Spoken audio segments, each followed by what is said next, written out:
ब्रह्मांड के सामने हमारी औकात।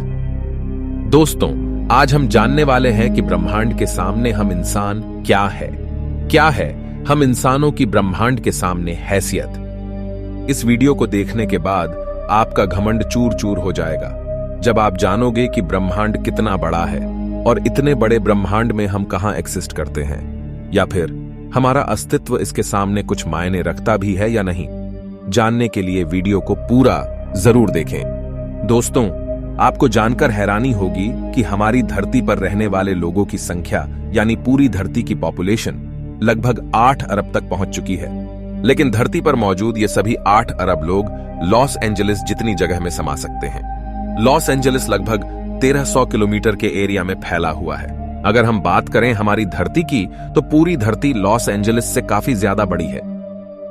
हमारी धरती का व्यास यानी धरती की मोटाई लगभग 13,000 किलोमीटर है। वहीं पर चांद का व्यास 3,500 किलोमीटर है। चांद इतना बड़ा है कि इसके अंदर 1 लाख हिमालय जैसे पहाड़ समा सकते हैं। और हमारी धरती इतनी बड़ी है कि धरती के अंदर चांद जैसे लगभग 50 उपग्रह समा सकते हैं। तो आप समझ गए होंगे कि धरती कितनी बड़ी है। तो दोस्तों, जरा एक बार सोच कर देखिए, धरती के सामने हम कहां टिकते हैं। चांद धरती से 3,84,000 किलोमीटर की दूरी पर मौजूद है। इस दूरी के अंदर सोलर सिस्टम के सभी 8 ग्रह समा सकते हैं। अगर हम अपने सूरज की बात करें तो हमारा सूर्य धरती से 15 करोड़ किलोमीटर की दूरी पर मौजूद है। हमारे सूरज का व्यास लगभग 14 लाख किलोमीटर है। धरती के मुकाबले में सूरज इतना बड़ा है कि इसमें 13 लाख धरती समा सकती है। यानी सूरज की विशालता की कल्पना हम आंख बंद करके भी नहीं कर सकते। तो आप सोच लीजिए, हम इंसान सूरज की विशालता के सामने क्या औकात रखते हैं। न सिर्फ इंसान, बल्कि सूरज की विशालता के सामने धरती और चांद की भी कोई हैसियत नहीं दिखाई देती। हमारे सौरमंडल के सबसे विशाल ग्रह जुपिटर के अंदर हमारी धरती जैसी 1300 धरतियां समा सकती हैं और जुपिटर जैसे 1000 ग्रह सूरज के अंदर समा सकते हैं। तो दोस्तों, सूरज न सिर्फ धरती बल्कि जुपिटर की औकात से भी कई गुना बड़ा है। लेकिन औकात की बात करें तो यह तो बस एक शुरुआत है। अगर हम बात करें पूरे सौर मंडल की, तो हमारे सौर मंडल का व्यास 287 अरब किलोमीटर है। इतने बड़े सौर मंडल में हमारे 8 ग्रहों के साथ 5 बौने ग्रह, लाखों एस्टेरॉयड और करोड़ों मीटियोरॉइड्स मौजूद है। सूरज से लेकर नेपच्यून तक की दूरी करीब 4.5 अरब किलोमीटर है। ऐसे में अगर हम सूरज से लेकर नेपच्यून तक सूरज की लाइन बनाएं, तो इस लाइन में सूरज जैसे लगभग 3000 सितारे समा जाएंगे। तो आप समझ सकते हैं कि सोलर सिस्टम की साइज के सामने सूरज कितना छोटा है। अगर प्लूटो से हम सूरज को देखें तो हमारा सूरज प्लूटो से कुछ ऐसा दिखाई देता है। हमारा सौरमंडल प्लूटो के बाद भी कई गुना आगे तक फैला हुआ है। यहां तक हम देख चुके हैं कि सूरज की साइज भी इतने बड़े सौरमंडल के सामने काफी छोटी पड़ जाती है। अगर हम और आगे की बात करें तो सूरज से और भी बड़े तारे अंतरिक्ष में मौजूद है। यह है वेगा स्टार, जिसका व्यास 38 लाख किलोमीटर है और इसमें सूरज जैसे लगभग 20 तारे समा सकते हैं। इससे भी बड़ा तारा है आर्कट्रस, जो 3 करोड़ 60 लाख किलोमीटर चौड़ा है। इसमें सूरज जैसे 17,000 तारे समा जाएंगे। और इसके और आगे चलने पर ब्रह्मांड में एक और तारा है, रीगेल, जिसका व्यास 11 करोड़ किलोमीटर है। इसके अंदर आर्कट्रस जैसे 50 तारे समा जाएंगे और सूरज जैसे 4,85,000 तारे समा जाएंगे। अब हम देख पा रहे हैं कि सूरज भी यहां आकर कितना छोटा पड़ रहा है। चलिए और आगे चलते हैं। ये है बीटलजूस, जिसका व्यास 1 अरब 23 करोड़ किलोमीटर है। इसमें रीगेल जैसे लगभग 1400 तारे समा सकते हैं और सूरज जैसे लगभग 67 करोड़ तारे समा सकते हैं। अब आप सोच लीजिए, यहां आकर सूरज भी एक रेत के कण के बराबर लग रहा है। इसके आगे हम मिलते हैं वीवाई कैनिस मेजोरिस से, जिसका व्यास 2 अरब किलोमीटर है और इससे भी बड़ा तारा है यूवाई स्कूटी, जिसका व्यास लगभग 2 अरब 40 लाख किलोमीटर है। और अब तक का झांत सबसे बड़ा तारा है स्टीफनसन 218, जिसका फैलाव 3 अरब किलोमीटर के बराबर है। यानी इस तारे के अंदर सूरज जैसे 9 अरब 83 लाख तारे समा सकते हैं। ब्रह्मांड में अब तक इससे बड़ा कोई सितारा नहीं मिला है। और इस तारे के सामने सूरज का अस्तित्व न के बराबर है। ऐसे में हम इंसान और हमारी धरती तो इसके सामने कुछ भी नहीं है।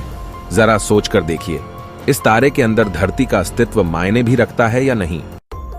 अब अगर हम बात करें ब्रह्मांड में इससे भी बड़ी संरचनाओं की, तो हम पहुंच जाते हैं कैट्स आई नेबुला के पास।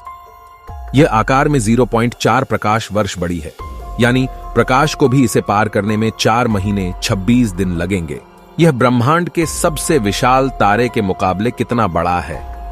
इस नेबुला के अंदर स्टीफनसन जैसे लगभग 3000 तारे समा जाएंगे, और इससे भी बड़ा हेलिक्स नेबुला है जिसका व्यास 5 प्रकाश वर्ष है, यानी प्रकाश को इसे पार करने में 5 साल लगेंगे। और इसमें स्टीफनसन जैसे 15,000 तारे रखे जा सकते हैं। इससे भी आगे है ओरियन नेबुला, जो 24 प्रकाश वर्ष चौड़ा है, और इससे आगे हमें मिलता है ओमेगा सेंटोरी कंस्टेलेशन, जिसका व्यास 150 प्रकाश वर्ष है। और अब तक जिन विशालकाय संरचनाओं को हमने देखा है, उन सबको अपने अंदर समाने वाली, इन सबसे करोड़ों गुना विशाल, ये है हमारी आकाशगंगा मिल्की वे, यानी मंदाकिनी आकाशगंगा, जो कि 1 लाख प्रकाश वर्ष के व्यास में फैली हुई है। यानी यह इतनी बड़ी है कि इसे पार करने में प्रकाश को भी 1 लाख साल लग जाएंगे। और आपको बता दें कि प्रकाश की गति 3 लाख किलोमीटर पर सेकंड है। हमारी इस आकाश गंगा में इस तरह के बड़े बड़े 400 अरब तारे मौजूद है, और इतने ही ग्रह इसके अंदर मौजूद है। तो यहां आकर आप कल्पना भी नहीं कर सकते कि यह कितनी बड़ी है। इसके अंदर हमारी धरती खत्म भी हो जाए तो इतनी विशाल आकाश गंगा को कोई फर्क नहीं पड़ने वाला है। हमारा सूरज भी खत्म हो जाए तो भी इसे कोई फर्क नहीं पड़ने वाला। ब्रह्मांड का सबसे बड़ा तारा भी खत्म हो जाए तब भी इस पर कोई फर्क नहीं पड़ेगा। लेकिन ब्रह्मांड यहां भी खत्म नहीं होता है। इससे भी आगे चलने पर अगर हम हमारी पड़ोसी आकाशगंगा एंड्रोमेडा की बात करें, तो यह हमारी गैलेक्सी से 2 गुना बड़ी है। इस गैलेक्सी के अंदर 10 खरब तारे मौजूद हैं। अब तक जाने गए सबसे विशाल तारे स्टीफनसन से इस गैलेक्सी को भर दिया जाए तो इसमें 40,000 खरब स्टीफनसन 218 जैसे तारे आ सकते हैं। अगर हम और आगे पृथ्वी से 23 करोड़ प्रकाश वर्ष दूर जाए तो हमें एक और आकाश गंगा मिलती है, UGC 2885 गैलेक्सी, जो कि 4,63,000 प्रकाश वर्ष के व्यास में फैली है। यह हमारी गैलेक्सी से 4 गुना बड़ी है और इसमें 50 खरब तारे मौजूद हो सकते हैं। पृथ्वी से 100 करोड़ प्रकाश वर्ष दूर इससे भी और भयानक और बड़ी गैलेक्सी है, IC 1101 गैलेक्सी, जो कि 40 लाख प्रकाश वर्ष के व्यास में फैली हुई है और इसमें 1000 खरब तारे रहते हैं। इसके अंदर 30,000 से भी ज्यादा मिल्की वे गैलेक्सी जैसे आकाश गंगाएं समा सकती हैं। और अगर हम इससे आगे चलकर और देखें तो इससे भी ज्यादा बड़ी गैलेक्सी ब्रह्मांड में मौजूद है, जिसके सामने मिल्की वे आकाश गंगा भी कुछ नहीं है। पृथ्वी से 300 करोड़ प्रकाश वर्ष दूर यह है अल्क्योनियस गैलेक्सी, जो कि 1 करोड़ 60 लाख प्रकाश वर्ष जितने व्यास में फैली हुई है। इसमें हमारी मिल्की वे गैलेक्सी जैसी 40 लाख गैलेक्सी समा जाएगी। अब हम ब्रह्मांड के काफी बड़े स्केल पर पहुंच चुके हैं, जहां हमारी गैलेक्सी, जिसकी विशालता की हम कल्पना भी नहीं कर सकते, वह भी इसके सामने कुछ नहीं है। लेकिन अब अगर हम और आगे चले और पूरे ब्रह्मांड की बात करें, तो हमारा पूरा ब्रह्मांड, जिसे हमने अब तक ऑब्जर्व किया है, वह 93 अरब प्रकाश वर्ष के व्यास में फैला है। और इसके अंदर ऐसी 200 अरब गैलेक्सी मौजूद है। और ब्रह्मांड के सामने तो सबसे बड़ी आकाश गंगा अल्क्योनियस गैलेक्सी भी कुछ हैसियत नहीं रखती। और जब इतनी बड़ी गैलेक्सी भी ब्रह्मांड के सामने कुछ नहीं है, तो सूरज और धरती की तो बात ही छोड़ दीजिए। और हम तो इसके सामने कहीं नहीं टिकते। हमारे जैसे 8 अरब लोग, यानी हम सब पृथ्वीवासी मिलकर भी ब्रह्मांड के सामने कुछ भी नहीं है। बल्कि अगर इतने बड़े ब्रह्मांड में कहीं जीवन नहीं है और सिर्फ पृथ्वी पर ही जीवन है, तो हम इतने बड़े ब्रह्मांड में काफी ज्यादा अकेले हैं।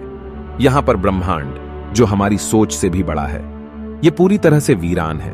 अगर ऐसा है तो ये काफी डरावना है।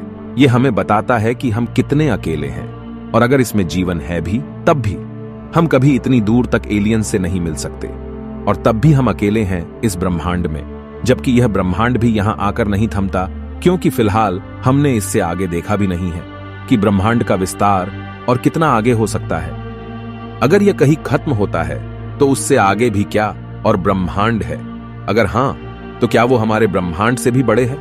दोस्तों, इस तरह सोचने का कोई अंत नहीं, लेकिन एक बात तय है, अब तक ब्रह्मांड की जानी गई साइज के सामने हम कुछ भी नहीं है। और यही वजह है कि आज वैज्ञानिक भी ब्रह्मांड की इतनी बड़ी साइज को देखकर अचंभित है और ये मान चुके हैं कि इस ब्रह्मांड के सामने हम इंसान कुछ भी हैसियत नहीं रखते हैं। इतने बड़े ब्रह्मांड में हम एक छोटी सी गैलेक्सी मंदाकिनी आकाशगंगा में मौजूद, एक छोटे से सोलर सिस्टम में बसने वाले, एक छोटे से तारे के चारों ओर मौजूद, एक बहुत छोटे से ग्रह पर स्थित, काफी छोटे 200 देशों में रहने वाले 8 अरब लोगों में हम में से एक इंसान इस पूरे ब्रह्मांड के सामने कोई हैसियत नहीं रखता।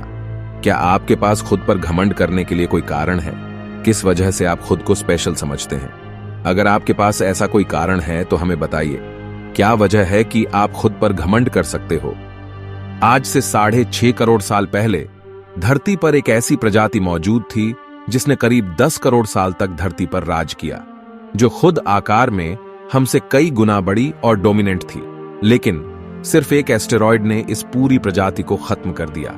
ऐसे में हम इंसानों की क्या हैसियत है? सिर्फ एक पल में ब्रह्मांड आपके अस्तित्व को मिटा सकता है, आपके वर्तमान को इतिहास में तब्दील कर सकता है। तो बताइए, क्या कारण है आपके पास कि आप कुछ स्पेशल हो? कमेंट में जरूर बताएं। हम मिलते हैं आपसे किसी अगले वीडियो में। तब तक के लिए हमारे वीडियोस देखते रहें।